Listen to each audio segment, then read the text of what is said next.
আসসালামু আলাইকুম সবাইকে, সকলকে শুভেচ্ছা। বিএমইউ বিএসসি নার্সিং ভর্তি পরীক্ষা তোমাদের দোরগোড়ায় আর মাত্র 2 দিন বাকি। এই 2 দিন তোমরা যারা বাংলা এবং সাধারণ জ্ঞান সবচেয়ে ভালো করে করবে, আমি মনে করি তোমরা সবচেয়ে বেশি আগে থাকবে। কারণ আমরা যদি দেখি আমাদের মার্ক ডিস্ট্রিবিউশনের দিকে বাংলা, সাধারণ জ্ঞান এবং ইংলিশে আমাদের সবচেয়ে বেশি মার্ক থাকে, মোটামুটি 60% মার্ক থাকে। তো কেউ যদি এই 60% মার্কের মধ্যে, অর্থাৎ 60 মার্কের মধ্যে কেউ যদি 55 পায়, আমার মনে হয় তার চান্স হওয়ার সম্ভাবনা বহুল গুণে বেড়ে যায়। তো এই 2 দিন তোমরা অবশ্যই সময় নষ্ট না করে বাংলা, সাধারণ জ্ঞান এবং ইংলিশের দিকে ফোকাস করবে।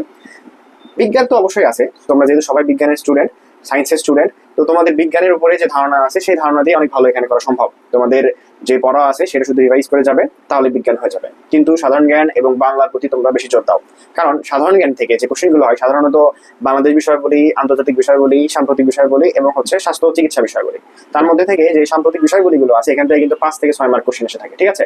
তাহলে এই 5 থেকে 6 মার্ক যদি তুমি মিস না করতে চাও, তাহলে তোমার অবশ্যই বিগত 6 মাস কিংবা 1 বছরের মধ্যে যেসব গুরুত্বপূর্ণ ঘটনা, যে ঘটনাগুলো খুব কন্ট্রোভার্সিয়াল ছিল, খুব আলোচনায় ছিল, সেই সব ঘটনা সম্পর্কে কিন্তু তোমার খুব ভালো একটা ধারণা থাকতে হবে, ঠিক আছে?